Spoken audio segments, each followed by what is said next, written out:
Hello everyone, and welcome to the 3K subscriber Q&A special. So I promised a while ago, I think about a month now, that I would take some questions and comments from one of the videos I did previously and that I would answer them in a video. There's also another whole subscriber special as well that I'm doing in honor of the 3K subscriber mark, and that will be going up in a separate video. But this one I decided, since we got a few questions anyway, I would just address this one to answer the Q&As, or the Qs will be answered with some As, rather. So without further ado, let's answer some questions. And also respond to some comments, because I also said I would read the comments that were in the video and respond to them as well. So Abigail Martinez said, "Whoa, cool." Well, I'm glad you think it's cool, Abigail. Abigail's someone who's left comments on pretty much like all the videos I've made lately. I think she always remembers to comment with like a cool, "I like the video" or something like that, which is cool. Some people are kind of like making fun of her a bit for that, like, yeah, I think they get the point, which is pretty funny, but, you know, it's also nice that you take the time out of your day to leave a comment on each video, because that does help the channel, so thank you, Abigail, and I'm glad you like the videos. Now, moving on, I'm going to try to do these in order as much as I can, but some people did respond to other people's comments, so those I might answer or read at the same time. So next we have Kevin Hernandez. When I found you, I was searching up videos on Magical Diary, and I saw yours, so I decided to watch you and your girlfriend were hilarious. So I decided to stick around, and that's how I got here. Also, question. When and how did you meet your girlfriend? Anyway, congrats on 3,000 subs, and here's to 5,000. Wow. 5,000, that's a tall order. I think we're gonna have to take some time to get to that one. But, you know, hopefully we'll get there one day. And to answer your question, Kevin, I first met Emily when I was going to college, actually, which this is going back quite a ways in regards to the when part, because that was back in 2006, the fall of that year anyway. So when I first went to college, you know, freshman year, you don't really know anyone at first, so we started hanging out with like the same group of people, really, and that's how that first started out, I guess you could say. I didn't even like really know her that well at first, like I was hanging out with like the same group of people, as I said, but I wasn't particularly close to her like the first couple of months or so or whatever. So that went on for a bit, you know, we were hanging out together, going the same places, that kind of thing.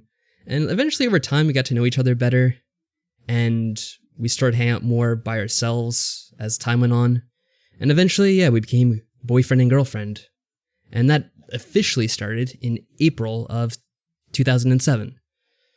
So that's kind of like how that officially began. But like I said, we kind of knew each other for a while, and we kind of got closer over time, so it's kind of not like really a fine line, to say the least. But that's essentially how it went about. The funny thing was, like I said, we were hanging out in college. When I went to her room one time, and I've told this story before, and I know some people are probably gonna already have heard it, so bear with me, but it just links to everything that goes on with the channel. So I was at her dorm room one time, and we were all hanging out together, like a bunch of people, and she started watching an anime on her TV screen that she had in her room. And funny enough, the anime would be Orphan Sign of Sorcery, and if you know my Let's Playing history, that's the first game we did together. It's funny because when I saw the game, well, not the game, it was an anime, like I said. When I saw the anime, I was like, you know what, there's a really terrible game for this. And one day, we eventually got around to playing that, and that was before we actually Let's Played it. But yeah, kind of like a funny little thing. And also, as a side note, we also played Twilight Princess together, like before we were officially going out. Like I was at her house with her brother, and we were playing Twilight Princess, because that was like the same year that came out. So eventually we would do a Let's Play of that as well. Yeah, these things are all connected. It's like poetry, it all rhymes. Or, you know, whatever they say. But yeah, I think that answers that question. I mean, if you have any other details you want to know, well, I don't know how much more in-depth we can go without getting weird on that. But anyway, thanks for the question, man. And moving on, there's a couple of people that responded to Kevin. They're just talking about how they found me. Attack on Anime says that they found my channel by watching Magical Diary 2. Oh, that's good to know. I know that Magical Diary is one of the more, I guess, on YouTube it's the more accessible series, because some series they pop up in the search results, and I guess I'm listed near the top for those. Because it seems a lot of people come in for Magical Diary. I don't really know how it works. To be honest, I very rarely like actually search for things on YouTube. Most of the times I just watch like the videos from the same people I know already. 21 Dark Dreams also says the same. I also love the dual commentary. It makes it more entertaining. Keep up the good work, you two. Well, thank you. I'm glad you like the dual commentary. It is something which, you know, when we eventually were getting around to making our Let's Playing channel, That was something I wanted to have. I knew that, just doing videos by myself wouldn't be very interesting. I felt it would be much more interesting to have some other person there to bounce commentary off of and for reactions and all that. So when we started our channel, I was like, hey, you want to do this kind of stuff with me? I mean, it's kind of like weird, but at the same time, we were already like kind of watching some Let's Plays. We just recently got into it, like when we first started in 2011. So I don't know, we kind of just like started out just for fun, and eventually, it kind of got bigger than I first expected to, so it's interesting the way things go. But yeah, thanks for your question. Let's see. Matt E.G. responded on this comment chain as well, same here, also through Magical Diary. They found my channel. After I ran out of those, I went back and watched their Orphan Sign of Sorcery series. Yeah, like I said, Orphan, it's long and fabled history with that game that I have, back whenever I first got the PlayStation 2, in like the fall of 2000, I guess it was, going back a ways. That game has haunted my life. One of the worst games I ever played, but it's also one of the more amusing games I've played. And I can say now that I've shared it with a lot of other people, so I'm glad we've had that experience in common. Alright, moving on to another comment chain now. Well, this is just a single comment from RandomTwixie33. And correct me if I'm wrong, Random Twixie, but you also had a different username back in the day. Because I think I've seen you around for a while now, and I remember checking your comments and you go back to a different username, but I'm sure that's a long story in itself. I believe the first video I watched on your channel was Magical Diary, because something had sparked my interest in visual novels. I love the commentary, both you and your girlfriends. Oh, thank you very much. Thanks to you, I discovered a new game, a new type of game that I'd love to play. Thanks for being so funny and awesome. Here's some more funny videos and more subscribers to the Tryinmorning family. Now here are my questions. How did you come up with your name?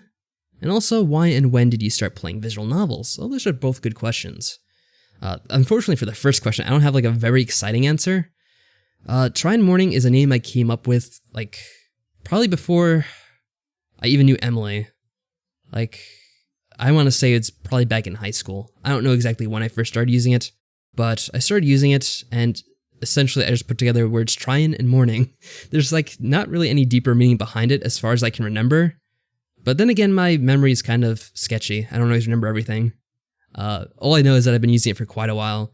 Like ever since I first signed up to YouTube too, which was quite a while ago at this point. And the second question I could probably answer a little better. So why and when did I first start playing visual novels? So when, I can tell you when quite easily. The first one was Magical Diary, so it's kind of interesting that's like the same one that a lot of people found me through. Magical Diary is my first introduction to visual novels, and I didn't even know what a visual novel was when I bought it. I kind of saw the game on Steam, and at the time I was just thinking like, oh my god, this looks absolutely like crazy, and it looks like some cheap Harry Potter ripoff. I think this would be a lot of fun to play and just kind of like make fun of. And that's basically what I said to Emily at the time, because I'm like, it's been a while since we played a game like Orphan, where we just kind of like ripped on a game and had a lot of fun at like the expense of the game being silly and all that. So like, let's try this one out. It looks completely silly, and we'll give it a shot, see what happens at least. And oddly enough, it ended up being a lot of fun, and it was actually like a much better game than I expected entirely. I didn't know what a visual novel was still. Like, even then, after playing the game, I wasn't really familiar with the concept of a visual novel. Because I first started playing Magical Diary, I think, let's say 2013 or so. And back then, visual novels were, I guess, getting bigger, but they still weren't very well known. And I mean, they're not very well known today either, but I knew very little about them. So yeah, Magical Diary is my introduction to that. I played it just for the lulz, and it ended up being something that I had a lot of fun with. Just not even ironically, just because I thought it was kind of an awesome game. It actually did feature some good writing, and the characters were kind of interesting. I would say, like, even beyond Magical Diary, it probably wasn't until a couple months after that I really started playing visual novels a bit more regularly. Like, at first, I think after playing Magical Diary, we started playing more of just Hanako games in general.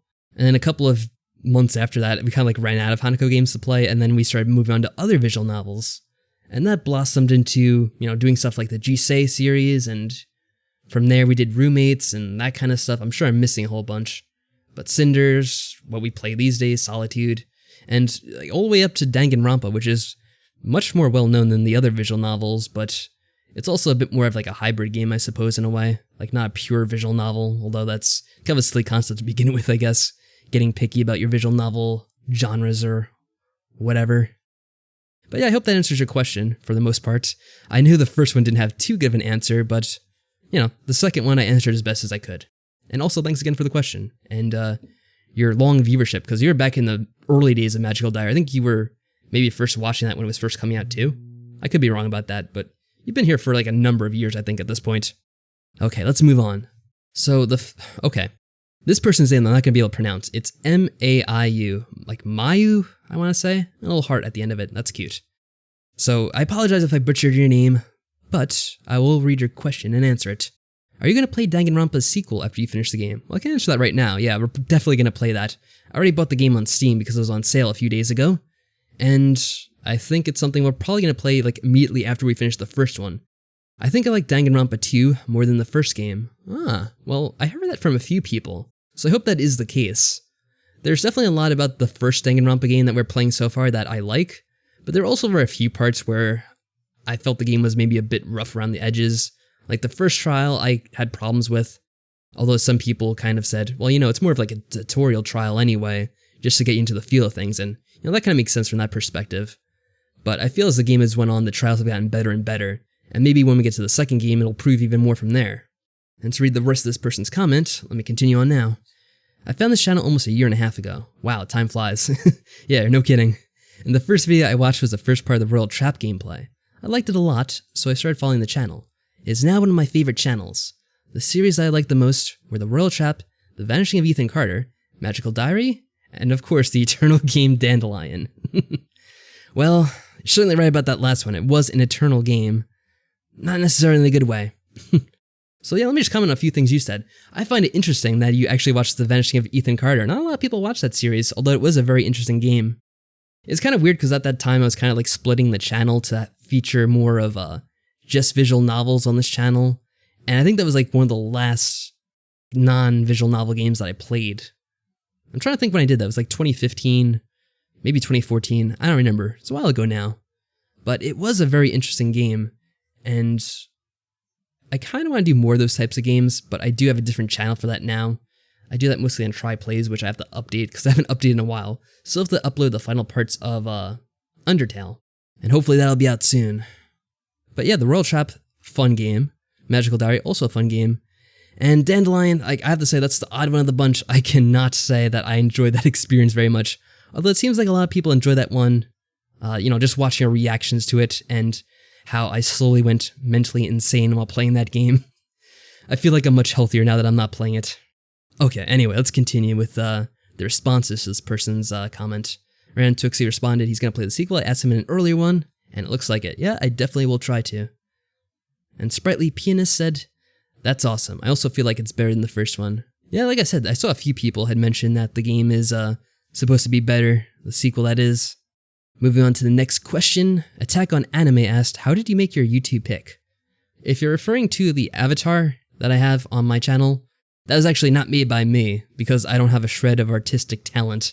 That was actually made by, her name on the channel, of her channel, was Dark Wolf Deltas, but her name is now, oh, what is her name? Her name's Kurt. I think it's like, let's see, I just want to make sure, BioKurt. Yeah, because she's a BioWare fan. Her channel is called BioKurt, and maybe I'll link it in the description, but she made the avatar for me, because I can't draw them myself, and I know her from, I don't know what video she first started commenting on, but I know her from comments she left on my videos, and eventually I saw that she had a YouTube channel as well, and I was like, oh, yeah, let's be friends on the YouTube, and to be honest, we don't talk as much as we should, but I should probably try to fix that at some point, because she does make some interesting videos. And I have to say, I was a big fan of the Mass Effect games too, and I think she does like all those different BioWare games, like Mass Effect, and I'm trying to think like the other games from that. I haven't played them, so I don't actually remember the titles, but oh man, what is the name of that other BioWare series? It's like on the tip of my tongue, but I can't remember it. Oh, Dragon Age, I think that's it. I think she played that too, like at one point, anyway. But yeah, she's the one that made it for me, so much thanks to her for that. If you're referring to the art that's on my channel itself, that is something I kind of made for the most part. It just kind of features some different clips from the different games we played, and it's kind of done in a, like I think I have it in like film, right? If you look at the channel art that I have on my channel, that I did make myself. I just kind of put that together. It actually wasn't too complicated. I basically just took like images of reels of film, and then I kind of just inserted clips from various games in the like film reels to say. I don't actually know what they're called, like the different frames of the film, I guess.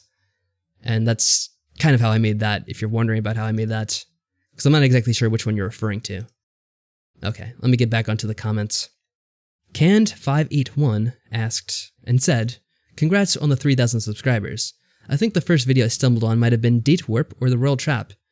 I guess my question would be, will you ever play Phoenix Wright? Also, there's a game on Steam called Aviary Attorney, which are about two birds who are lawyers, similar to Phoenix Wright, but everyone in the game are animals, and it takes place during the French Revolution."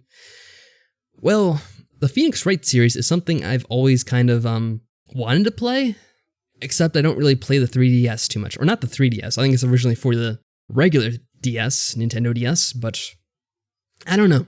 I just never was a big fan of handhelds, so I never got really around to playing those games. I guess I could play it on like an emulator or something, because I can't really record a Nintendo DS, I don't think. Unless you get like special equipment or have it enhanced in some way. So it would be interesting to play that, I'm just not sure if it's something I'll ever actually be able to do. And the other game, Aviary Attorney, sounds awfully silly.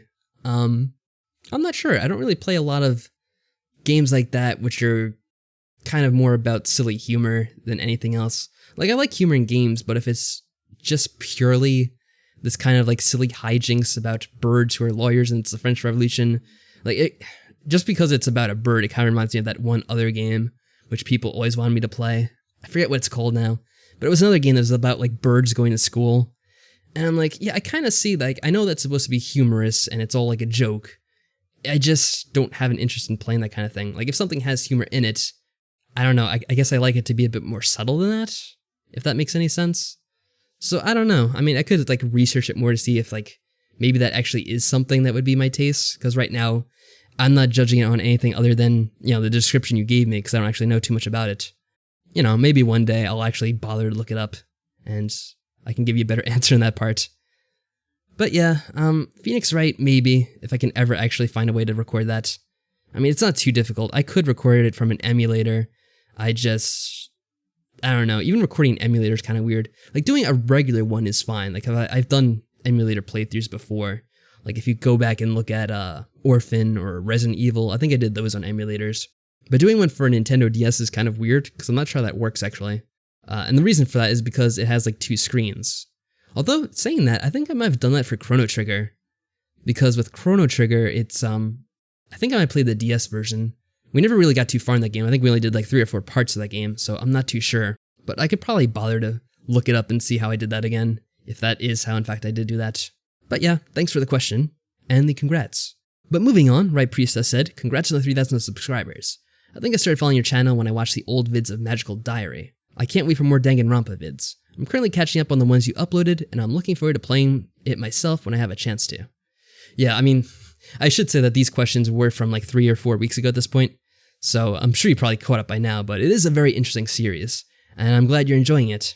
Yeah, it has been a while, Whitepriestess. I think you have been following my channel for you're probably among like one of the longest ones who started following along the Magical Diary timeline. I think there's some people that actually still do follow us from like back before, when we were doing like regular games like Twilight Princess and Orphan, that kind of thing. But like the majority of people that follow us now like come along from Magical Diary. So it's funny how there's like these two different like fan bases. Some are like really old school and some are well, it's still kind of like old school if it's Magical Diary, because that's like 3 years ago at this point, but it's more recent new school or old school, if you catch my drift anyway. But yeah, thank you for your question and your longtime support. Cube asks, "I was watching another game called Remember Me, a dating sim, and in the recommendations I found Jisei and the art looked super interesting, so I watched it. The next thing I know, I was hooked with the story and the narrating. Ah, so that's the story of how you found our channel. Interesting." Yeah, that's also going back a couple of years now, because Jisei, I guess it was like, what, 2014? Or 2015? No, I think we played it in 2014. I'm not sure exactly when you found it, but that's interesting. So you're watching a game called Remember Me, which I think I've heard of, but I never really played that game myself. It's interesting that we actually popped up in the recommendations, because I do know YouTube says like, oh, we'll put your videos in the recommendations. I just didn't know if it actually works or not. Like, I always assume they just put in the videos for like the biggest YouTubers or whatever, because most of the times when I watch videos, like that's who I suggest videos from. I never really see like smaller channels like ours mentioned in the recommendations. But I guess for visual novels, you kind of stand more of a chance because there's a lot less competition in that kind of an arena. Like, there's a couple of big channels that do visual novels, but there's not that many. So, that's interesting. Thanks for your comment and your support. Jonathan Picou. Picou? I don't know. Like I said, I'm terrible at pronunciations, so please forgive me. But Jonathan said, found out about you guys by looking for the infamous Orphan game. Since then, I prefer you guys in voice acting and the visual novels. Keep up the good work. Thank you very much. It's funny, some people do, like, make note of our, like, voice acting work, like, oh wow, you guys are really good at voice acting, and I'm always like, well, thank you very much. Like, I do appreciate the compliment, but really, I don't see myself as a voice actor at all, because I feel like, most of the times I'm awful doing voices for these kinds of things. There's a couple of characters which I feel like sometimes I nail down, but for the most part, I don't really see myself as, like a voice actor or whatever. But I do thank you for the comment and the compliment. And finally, the last question, which I said I wasn't going to answer, but fine, I'll answer it. From some guy who I don't really know, called Chris Tenarium? Christ Tenarium? I don't know what his name's supposed to be, but it's a funny username. Anyway, he asked, question for the video, what's the kinkiest thing you've ever done sex-wise? Have you ever thought of kissing AJ Tilly? And who's the sexiest English guy you know? My first video I watched of yours was a really fun video, haha. I have no idea and you can't force me to tell you. Wow, thanks a lot, Chris, for that comment and question, which I'm so looking forward to answering. So, the kinkiest thing we've ever done sex-wise? Well, there was this one time when, I don't know, I was having this dream that I was some English guy and I was on a trip in Canada and we were doing some really weird stuff up there. Oh wait, but that wasn't me now, was it? That was an inside joke, folks. And it has nothing to do with me. If you want to know, go into Chris's channel and ask him, because I'm sure he'll appreciate it. To answer your other questions, I have yet to think about kissing AJ Tilly. Who's the sexiest English guy I know? Well, gee, there's just so many of them, I don't know how to actually list them all that are just popping out of my head right now. You know, I'm half tempted to actually just name someone that's Scottish instead, just as a little bit of a troll, but I'm not gonna bother. Isn't that AJ Tilly fellow from England, if I remember correctly? Well, if so, he seems to have a perfect understanding of what's sexy, so clearly he must be one of the sexiest ones of all, right? Anyway, yeah, I guess I'll thank you too for your comment and question as well, reluctantly. And that draws us to the end of this Q&A session. Oh, it would be the end, except I do recall that I got some special questions asked to me in different videos. Well, one's in a different video, and one is something which I added in because my friend asked me on Skype. And he's like, oh, well, you can also add this to your Q&A video because I was featuring that video around the same time he decided to ask me this. So let's take on these two bonus questions. First, WitnessChan asked me if I could make 2 videos a day for my channel. And this was an interesting thing they asked me because I wasn't too sure, because this is on a Danganronpa video, if they were asking about just doing like 2 Danganronpa videos a day, or just 2 videos in general. And to answer this question, because it does have to do with stuff I want to do for this channel in general, so I decided to make this as a part of this video, so everyone could hear about it. I do think making 2 videos a day is preferable to making just 1. 1 video a day is nice and all, but why not have 2? 2 is always better than 1, they say. The way I'm going to do it, though, is that I probably am not going to be able to make 2 videos a day of something like Danganronpa, or something else that I play with Emily. The reason why is because we kind of have a limited amount of time in a day to actually record videos together as a co-op, co-commentary thing. So most likely what I'll start doing is I'll start up doing different series and uploading them as well. So for example, we'll do 1 video of Danganronpa, and 1 video of something else I play by myself that I just do the commentary for. Maybe I'll get some other people to do co-op commentary with me. I don't know, we'll see about that in the future. But thank you for your question, WitnessChan. I do appreciate that. And the final question, which again is going to be another bit of a story and kind of an odd way to end things off because some of you may find this depressing. MikeMoneyGmr, in one of your videos you said you were hit by a car. How did that happen and how bad was it? So yeah, this is something I totally forgot that I even mentioned in the video. Apparently I said this back in the video that I did on, what was that game called? Katawa Shoujo. I'd mentioned that, yeah, I got hit by a car one time and I was in hospital for a few days. So the story with this one is, this goes back to 2008. It was, I think, around November, first 2 weeks of November, sometime around then. I was going to classes. And, you know, you park your car, you have to walk across a road to get to the school. So I had parked my car and was walking down the street to get to my class when I was hit by a car going down the street. Now, it all happened very quickly, so I don't really remember a lot of the details. I do remember it was like kind of dark. It was like going towards nighttime. It wasn't quite nighttime yet, I don't think, although then again it was November, so it may have been dark around that time. Like I said, it's a while ago at this point, so I don't even remember all the details. But I was crossing the street, I looked, I see this car come in, and I'm like, yeah, it's far enough away, he'll stop, I'm sure.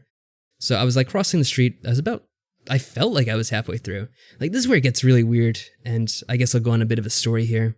But hopefully it's something you never have to go through. But if like you get hit by a car or have some kind of trauma, like things play out really weirdly in your mind. Time kind of slows down. And for me anyway, I felt like I was on the other side of the street already. Like I'd already gotten there, and then all of a sudden the next thing I know, I'm like on the ground. Like it really does all just happen so quickly.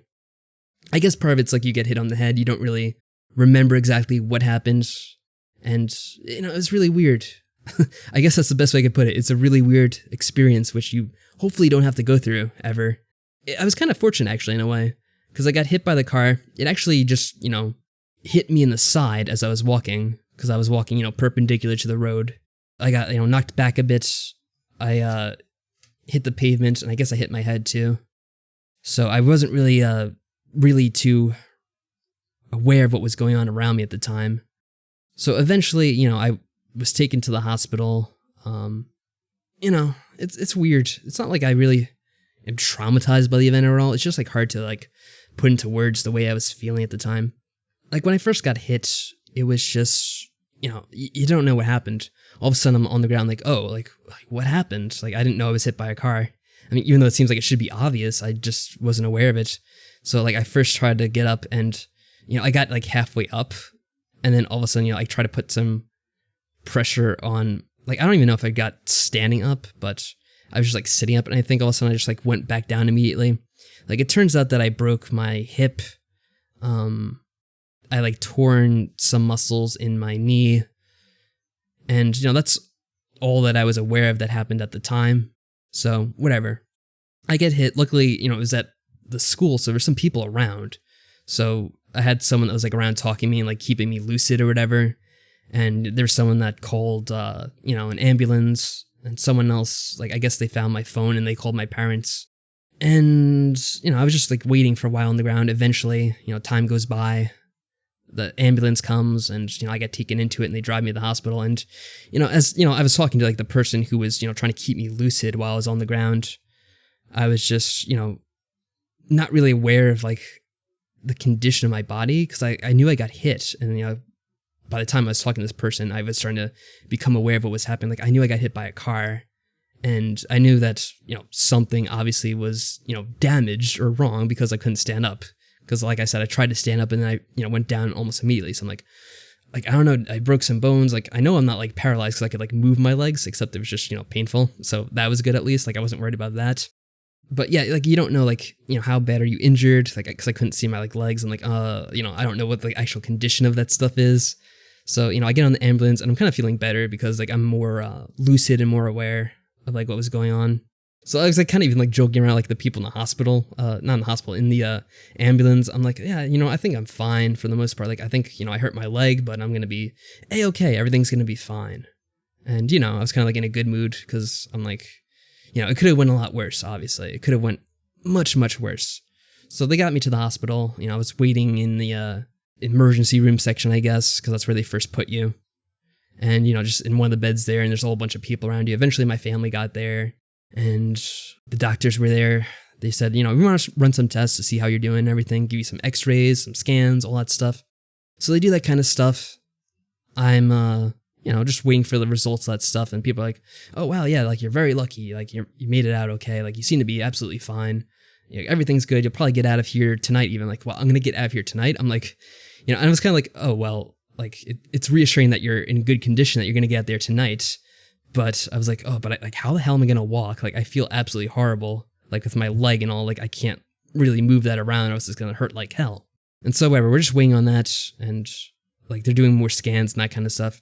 And then eventually, like a doctor comes by, and he's like, all right, so we were doing some scans, and we got some news that isn't really that good. And I was just like, oh, like what? Like, cause I was like getting back into a good mood. I'm like, oh, I'm going to get out of here. Like, at least I'm fine. Like, even if I felt like crap, like everything's a-okay with my health and that kind of stuff. So that was good. But, this doctor comes to me and like, he tells me and my family's like, so we did some scans and x-rays of your head or whatever. And it turns out you got a fracture in your skull and, there's internal bleeding going on and, it could be leaking down onto your brain. I'm like, what? Like, I'm like, are you kidding me? And that was probably like the scariest moment of all, like not really knowing what was going inside. Like they did some scans and they showed some like fracture and some like, I don't even know like the medical terms for what that is, but some like blood, like just on the brain. I don't even know what that means. Like I still don't know what that means, but it was really scary. And like, I know whatever afterwards, like my parents like left for the night. And I remember like the nurses at the time, this was like really fucked up. Like the nurses were talking like, oh wow, they looked so worried and so sad. I'm like, well, yeah, if you got news like that, wouldn't you be worried? I'm like, oh shit. Like, do you have to like say that in front of me? Like they were literally in front of me. Like, I don't know. They're like changing some stuff around me, or, like getting some medical stuff. And I just remember like hearing that conversation, like they're talking about me. Like I'm not even fucking here. Like what? Am I going to die from this? And like, it doesn't fucking matter. Like, I don't know. I remember just being like really worried that night. Like, and the doctors came and they were just like, well, it's, we can't really tell too much. What we'll do is we'll do another scan in the morning to see how things are going. Like potentially we might have to do some like brain surgery, I guess, like relieve the fluid, like if it's piling up too much. I'm like, holy fuck. Like, you go through this scenario of like you get hit by a car, you're worried, like all of a sudden you like things seem to be going fine. Like, you're going to the hospital, but your leg's fucked up and, you can't really walk, but, at least everything else seems health-wise fine. And then you get news like that and you're just like, holy shit, like now it's much more serious. So, it was already like late at night, like let's say it was like 11 or 12 at that time, when they were doing all that and, they bring me up to another emergency room area. I don't even know what this is called, intensive care area, just to, like always have me monitored or whatever. So they just had me, up in like one area that was like kind of curtained off. And, there was other people like in different areas and they all had their own curtains or whatever, but you could like hear people around you. So it wasn't like a very pleasant place to be in. And, it was everyone in like some bad situation. Like, I don't know, someone had a heart attack or some like head trauma or something else like that, which was like even worse than I was or something. So it was just really negative. And, here I was trying to, just go to sleep or get some sleep while I was there for the time. But they said, they would have to wake me up at like regular intervals to make sure I was, still in good condition or whatever. So I know I'm just like lying there for a couple hours, not knowing like my fate or, whatever awaits me. Like, will I have to get some kind of surgery or whatever? Like, I don't know. There's just like a lot of weird stuff that goes on through your head at that time. Or like, if I die, what's going to happen? So eventually, enough hours go by, whatever. It's like, I don't even know what time it was. I can't even guess. But they finally took me in for another scan. And I had to wait a few hours after that. They examined the scans and like, well, the good news is it looks like everything's, stable. Like there's no additional like fluid or anything like that on your head. So provided everything, maintains its, current form or trajectory or whatever, it looks like you'll be fine. And you can, like you won't have to have any kind of brain surgery. And that was a relief, but I was still like worried. I'm like, it was still like a bit touch and go for a day. And, they did another scan the day after that, and it's like, okay, you're fine. Like, it's starting to, like, go away. And I'm like, okay, that's good. Like, I know the worst is over now. Like, that whole problem was obviously, like, the worst thing that could happen. And luckily it's been averted, although it was much closer than I would have liked it, obviously. So, yeah, like, that was probably, like, the worst part of the whole thing was, like, the whole head trauma and having to worry about, like, what would happen to me. And that kind of stuff. I don't know, like it's a couple of years ago now, so I can kind of look back on it and not worry too much, but it is a weird thing to think about whenever I do actually think about it, because you kind of think about like how vulnerable and mortal you really are, and that's an uneasy concept to think of. But aside from that, all the other stuff about the car injury is much more like, I don't know, I could look back on that as like much more lightly than I do with this. Like, I was hit by the car, so what happened was I broke some, I don't know, I guess it was some stuff in my hips, but like they explained to me, it's like you got hit like right like in your like hip section, and that area is like kind of like an accordion, so it gets broken but it breaks cleanly, so it should heal with no problems. It just has to give, you just have to give it time. And that's luckily all it took, really. It just took a couple of weeks and eventually got better on its own. So it wasn't like I had to do anything intense to heal up in regards to that. I had to take some time off to, heal, of course, because I was going to school at the time and I had to take some weeks off. And luckily, there was some allowance for that. Like, I wasn't like pressured to return immediately. I was told I could take my time and whatever, and that'd be fine. So that was good.